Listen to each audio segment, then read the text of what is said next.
Let's take a look at today's headlines from Houston. I'm Orko Manna. Starting with this, the family of a man who died while in custody at the Galveston County Jail is suing the people they say are responsible for his death. One jail guard has already been criminally charged. Our Matt Doherty has the latest. Prosecutors say the guard killed Saul Vargas by putting his knee on his neck.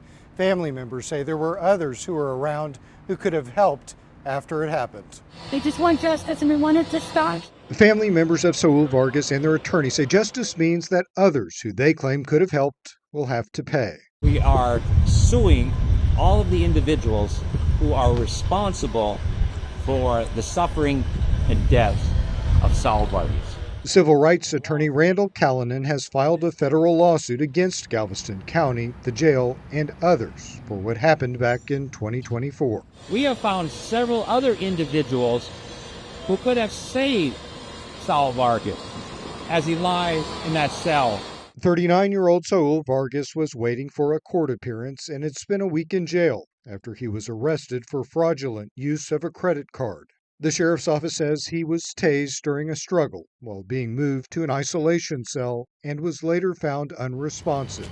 The medical examiner ruled he died from asphyxia due to neck compression. Prosecutors say 27-year-old Skylar Chapman caused the death of Saul Vargas by placing his knee or his leg on Vargas's neck. Chapman has been charged with criminally negligent homicide following an almost year-long investigation by the Texas Rangers. And his arm was like this, and he stayed in that position for 20 minutes while people looked at him. He was in dire need of medical care. But the focus now is what allegedly didn't happen after the altercation. He's still sitting there naked in this position. Who in their right mind, after seeing all that, wouldn't call the clinic or some medical care providers to come and see what was wrong with him?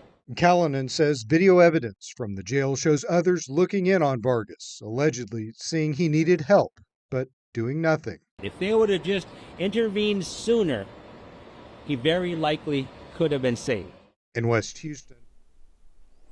Now to a major update to a long legal fight. Texas Children's Hospital says it has agreed to create what could be the country's first detransition clinic for transgender patients, but they're only doing it to end a long and costly legal battle with the state.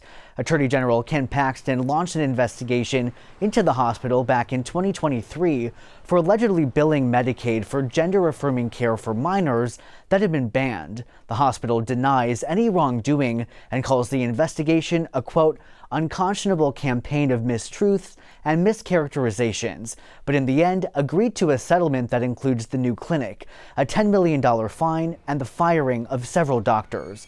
While Paxton celebrated the settlement, advocates with Equality Texas say it's a disappointment. And Paxton has been using the Attorney General's office to attack transgender people in a really obsessive way. There is no huge group of people who are seeking this type of health care. For trans health care, the regret rates are incredibly low. I mean, we're talking 1%, sometimes less, depending on the study. It's not clear yet exactly what kind of services will be provided at the new clinic. Now to this, the U.S. Secret Service is making sure the thousands of tourists expected to visit Houston during the World Cup aren't leaving victims of a crime. Right now, an operation is targeting devices that can steal your credit card and debit card information. Megan Reyna has the story. I did have my card compromised just like within the last couple of weeks, and I don't know where it was compromised, and it could have been at the gas pump. Michelle Woods has no idea how or who took her credit card information, but it's likely this may have been the culprit, a skimmer, a device that steals credit card information and can easily blend in to look like the real deal. Scamming is going nowhere, but it's best to be wise to protect yourself. Today, the U.S. Secret Service announced it partnered up with several agencies for an operation to find these skimming devices. In a matter of 2 days, they checked 372 businesses, inspecting more than 3,000 credit card machines, gas pumps, and ATMs, and found 14 devices preventing more than $14 million in losses. Harris County Precinct 1 Constable Alan Rosen says given the World Cup is less than a month away, the timing behind this operation was crucial. The criminal element absolutely is going to come to our city and the other cities that are hosting FIFA events. And just you can reduce your chances of being the victim of a crime by just paying attention.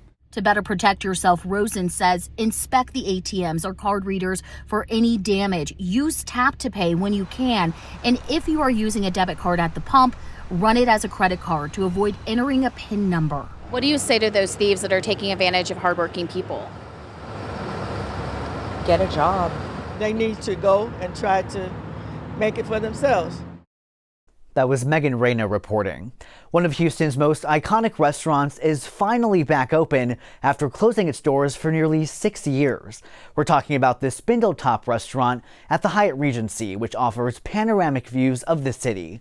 It first opened back in 1972, but closed during the pandemic and was later only used as an event space. But now it's back in business with a new 4-course dining experience and updated menu. It's a Houston icon, and even though we've been closed for so many years, people still will be calling the front desk every week asking, can I make reservations? Are y'all coming back? What's the deal with it? They want to definitely come back and have the same nostalgic experiences that they used to. Back in business, we're told the Spindle makes a complete rotation every 45 minutes. The restaurant will only be open Friday and Saturday nights with reservations required. That's a wrap of your Houston headlines. I'm Orko Manna.